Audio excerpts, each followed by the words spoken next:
Hey everyone, John Lorden here. Thank you so much for joining me on another episode of Brainscratch Searchlight.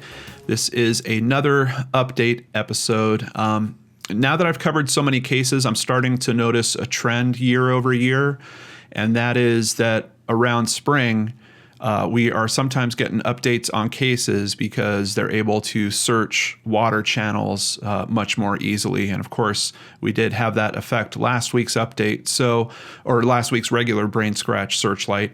So this week I'm going to do things a little different. We're going to do an update episode today because I got two cases I've told you guys about before that I want to give you updates on. And then on Friday, we're going to have a brand new case on Brainscratch Searchlight, and that'll be in place of the regular Brainscratch on Friday.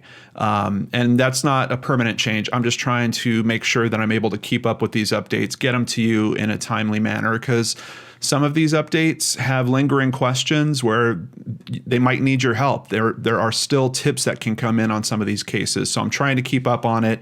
But I am certainly noticing that this time of year, when I looked at a video from last year at this time, I was basically saying the same thing. I was just having updates that I wasn't expecting, and it was bumping my schedule around. So I hope that you will give me a little leeway this week, because I really want to get these updates out and then get the new case presented for you guys on Friday. So let's go ahead and start with the first update we're talking about today.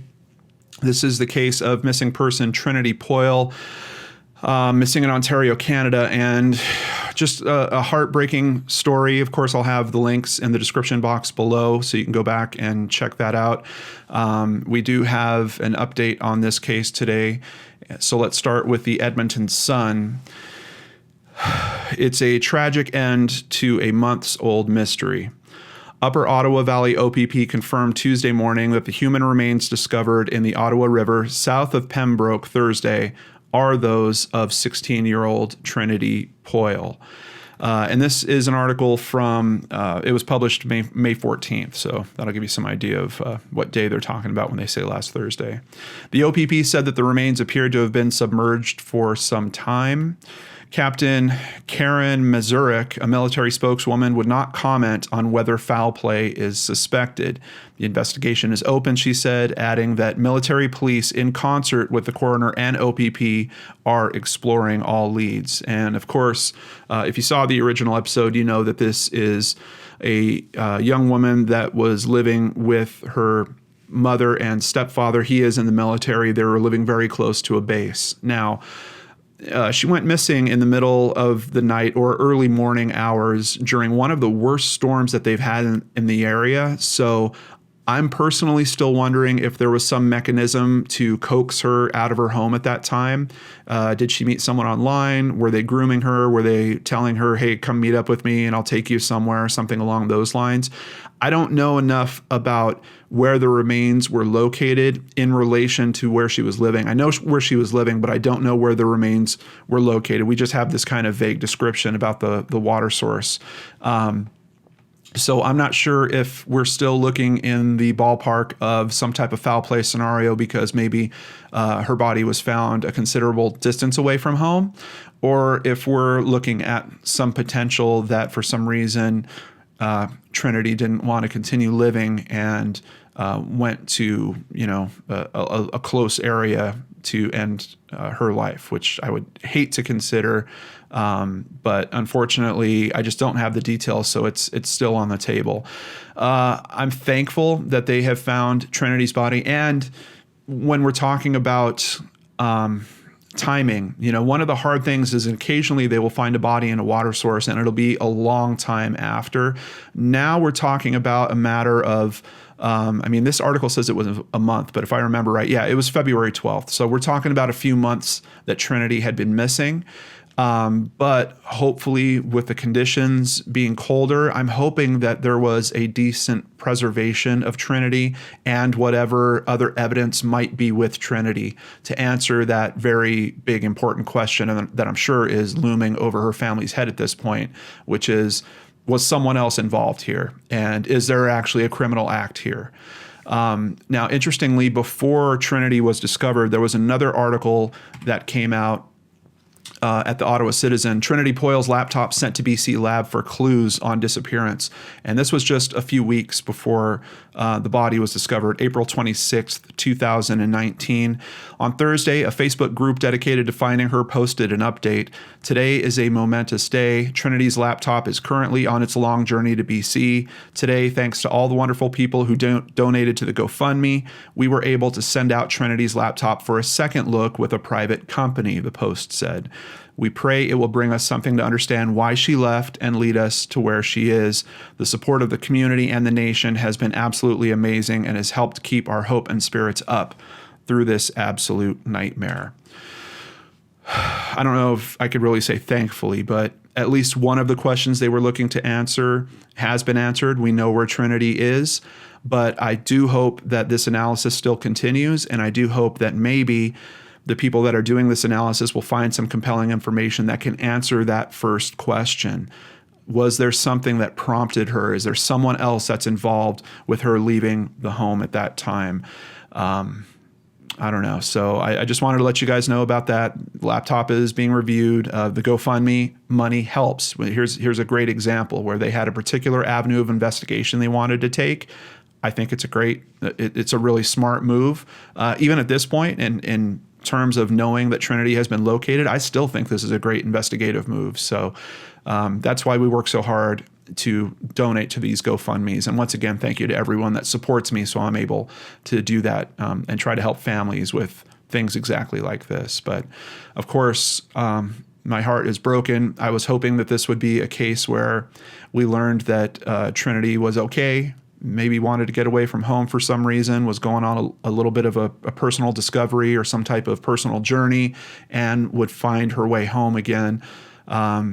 She's found her way home, but unfortunately not in the way that we really wanted to happen. Now, one thing I'm not seeing in this article, and maybe some of my Canadian brain scratchers can help me, I'm not seeing how Trinity was actually located. I don't know if searches had resumed. That is sometimes what happens this time of year. And actually with the second case we're going to talk about today, we're going to see some conditions like that. I don't know if this was a community search. I don't know if this was just by accident that Trinity was discovered. So if anyone out there knows, please include that information in the comments below. I'm very curious to see how Trinity was found. Let's go ahead and move on to the second case we're talking about today, and that is Shawnta Pankey, missing from Grangeville, Idaho. Once again, in the description box below, you will find the original Searchlight episode, so you can check that out. We had a lot of questions with this one when I reviewed it, and it was actually exactly 1 year ago this week that I originally took a look at this case. This is one of those tough cases where the only word you're really getting is from her boyfriend at the time. And of course, you have to take that information with a bit of a critical eye, especially when they're saying that they were in an argument when she supposedly disappeared. You might remember that a boot possibly belonging to her was found. I believe it was several miles away, if I recall correctly. So there is some question about, is this a foul play scenario? If it is it possible that her boyfriend at the time is involved? Is it exactly what he's describing, where there was this argument and she just happened to walk off and then something happened to her after that fact? We've got a couple of news updates on this case. Let's go ahead and start with the first over at krem.com. This is from April 26th, 2019. Search for missing Grangeville woman continues 1 year after her disappearance. On April 15th, the one-year anniversary of Shawnta Pankey's disappearance, her family returned to Pine Bar along the Salmon River. They wrote messages on a sign for her, putting up balloons, flowers, and a teddy bear. Pankey was 25 years old when she went missing after reportedly camping with her boyfriend, Eddie Mills, in the area. And if you also recall from the original episode, she is also a mother. So I believe she now has a 5-year-old, if I recall correctly. And we get an unfortunate update over at lmtribune.com. Remains of missing Grangeville woman were found in Snake River. Boyfriend person of interest, sheriff says. And this is from May 11th, 2019. Idaho County Sheriff Doug Giddings said the boyfriend remains a person of interest, but declined to say if Pankey's body had any injuries consistent with foul play. Now, in the cases I've looked into previously, a body being recovered from water a year after the fact, they usually have a pretty tough time determining cause of death. And if there are injuries, you have to wonder, did the injuries occur to the body when it was being pushed around in the water? Or are there objects that are flowing with the water that could have damaged the body as well? So I don't know that their analysis in terms of determining foul play is going to be a very easy one. I hope that they are able to determine that if that's indeed what we're looking at here, but it's certainly a tough job. And this piece of information might actually give us a little clue in terms of the status of the body. The coroner identified the remains through dental records, but with help from the National Missing and Unidentified Person System, or NamUs, as we talk about here on the channel very frequently. And I just wanted to call that out because we're always pushing on the cases that we cover to make sure that they're entered into NamUs, and this is precisely one of those reasons why. They catalog all that information. It's a quick and easy centralized place for law enforcement to go to, for the public to go to if you want to learn more about these cases. But here, obviously, it was a key piece in terms of tracing this identity back to Shawnta, which leads me to believe that when they found her, they didn't know who she was. I don't know if she was anywhere near where she had gone missing also. I haven't looked at Snake River. Let me pull up a map real quick so we can check that out together. All right, so I've pulled up a map here, and they describe it as Pine Bar as being south of Cottonwood. Google Maps does have an entry for Pine Bar. I just wanted to make sure that it was getting it right. I just wasn't sure because I do see reference to the Salmon River and Pine Bar, like we heard in that first article I read today. But Pine Bar seems to actually be closer to the Snake River, which makes sense in terms of where she was located.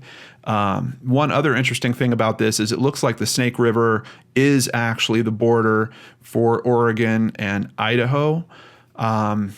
I'm just curious about that in terms of if there was some premeditation of committing a crime, would that be a good area to do it? Because you could essentially, throw off the authorities a little bit if you had moved someone into the other state, maybe delay the processing of when a body is found and it being identified properly, which I'm kind of wondering if we had happen here as well. So a lot of different considerations. I don't know, but I'm happy to hear that they're still keeping their minds open to all possibilities. And in terms of how Shawnta was found, we do know that it was a search and rescue volunteer that saw the body in the water near shore. So the first article we read in this stated that the search was resuming, although the details of the article didn't really go into it. But here with this conclusion, it says that it was a search and rescue volunteer. I would have to assume that it was a search and rescue volunteer that was looking for Shawnta. I'm not seeing if there was someone else being searched for at the time. So once again, I'm just still wondering, maybe they had to use NamUs for final identification. Maybe they did actually have an idea of who it was when they found her. But I'm really thankful that they are keeping their minds open to all possibilities with this case and looking into it further. And I just hope the same thing that I said in Trinity's case. I hope that there is enough preservation of Shawnta and what was with Shawnta to help lead them to the truth in this case. Admittedly, for a body to be in water for a year, it's going to be a much different and probably more difficult job than we're seeing in Trinity's case to try to get to the truth on this. But of course, I'm wishing both investigations all the best, and my heart goes out to the friends and families involved with both these cases. Terrible, terrible outcomes. And I always keep thinking back to this particular quote that I heard from a mother of a missing person. She was basically saying, screw closure. Closure killed my hope. And I still struggle with that. I still wonder about how these families deal with these situations. And we always say, well, at least they get closure. At least they get closure. Is that always the best thing in some of these cases? I know for that particular mother, she was wondering that herself. All right, so keep in mind, Friday, instead of Brainscratch, we're going to have a Searchlight, and it's a bit of a deep dive case. It's a little bit of an older case. There's a lot of information to cover, so please come back and check that out on Friday. But before I end today's video, I have several people to thank on the PayPal front, people that have contributed to the channel and are helping me help others, starting with people that have set up an automatic payment on PayPal. Emma Rostron, thank you so much, Emma. Jennifer Wilson, hey Jennifer, thank you. Michael Park, Hillary Green, and Mark Witt. Thank you so much for your continuing donations through PayPal. And we have some people that made a single payment. Luis Jimenez in Brazil. What's up, Luis? Thank you so much for contributing. Georgie Pascucci. Georgie, thank you. Really appreciate that. Andy Yeager, who mentions that she loves the podcast. Thank you so much, Andy. I work really hard on all the content, but the podcasts have been a new challenge for me this year. And Linda in Vancouver, who made a pretty substantial donation to the channel. Thank you so much, Linda. I really, really appreciate that. If you want to support via PayPal or Patreon, please be sure to visit www.lordenarts.com. You can do it all from there. Take care, everyone. See you back here on Friday with a brand new Brainscratch Searchlight on the Lord and Arts channel.